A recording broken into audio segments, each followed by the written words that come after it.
Hi, it's Christina with the Sisyphean Journal, and I am responding to a video I'll link to below. Don't Call Them Pro-Choice with Dr. Jennifer Morse. And I'm going to speak directly to Dr. Morse.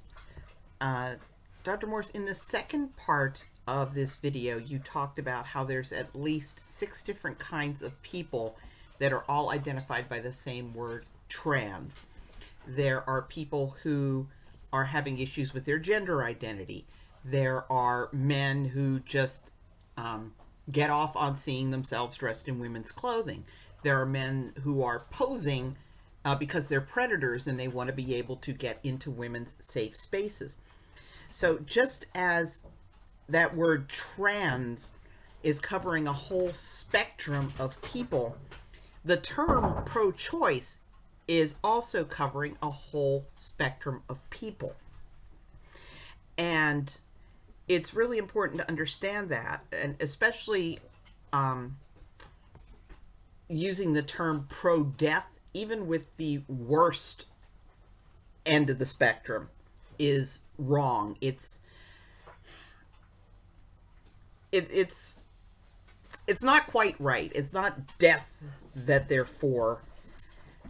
It's hard to grasp, because there's when you get to that end, when they're rabidly pro-abortion, that group is also a mixed bag. So if you're looking at people who self-identify as pro-choice, probably the largest group of them are just ordinary citizens who buy into what they are told by the abortion lobby. The safe, legal, and rare, the otherwise thousands of women would die a year, yada, yada, yada. And actually, a lot of them are totally repelled by the idea of abortion. I spoke to one solidly, I don't want to use the term pro-choice. She was pro-abortion rights woman who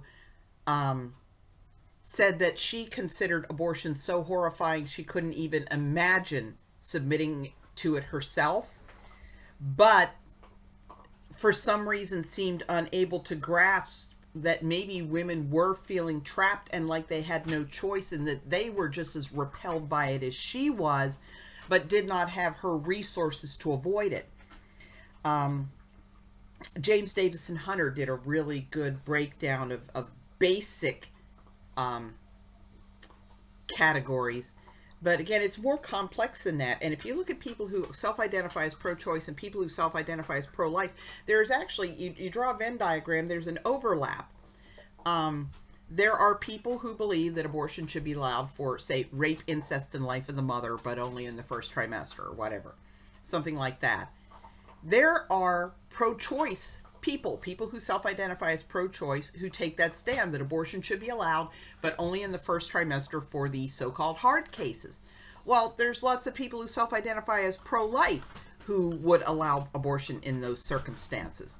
So the only difference between what those two kinds of people believe about abortion is which group of people they think are more kind and are more like them.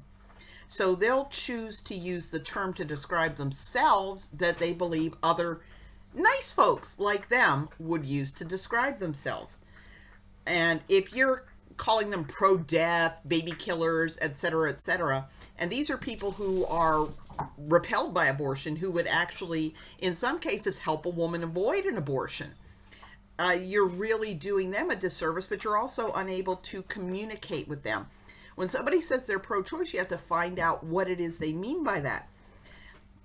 And then you go through the more lackadaisical. They're kind of identify as pro-choice because everybody around them does, and they've really never given it a lot of thought.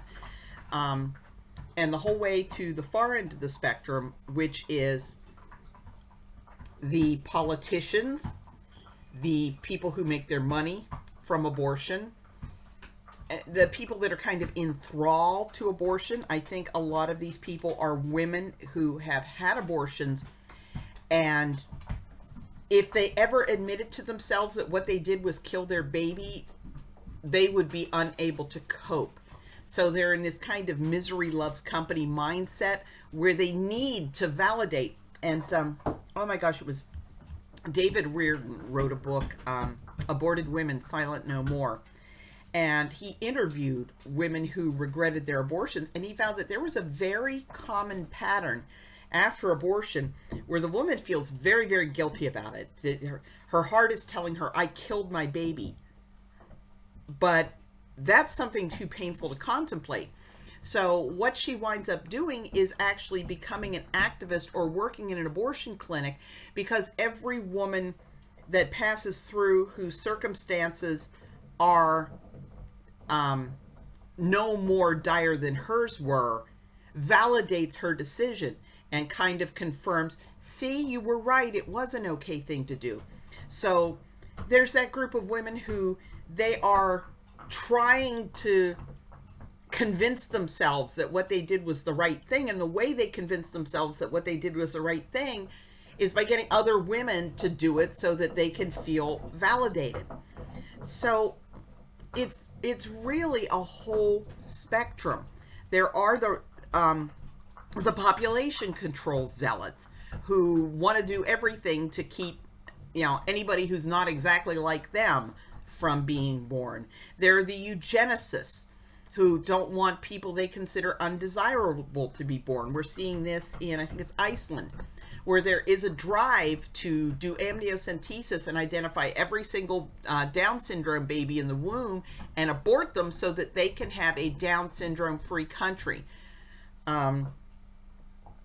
There are irresponsible men who, don't ever want to have to pay child support.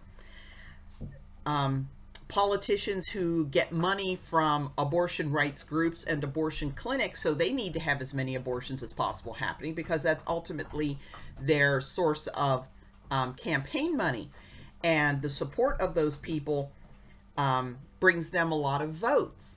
So you can't just lump them all in together. When you hear the word pro-choice, you have to look closely because you have no idea whether this is somebody who would be horrified at climbing on the abortion table herself, would do her best to talk a friend or neighbor out of an abortion, really wants to see it go away, but has been brainwashed by the abortion lobby.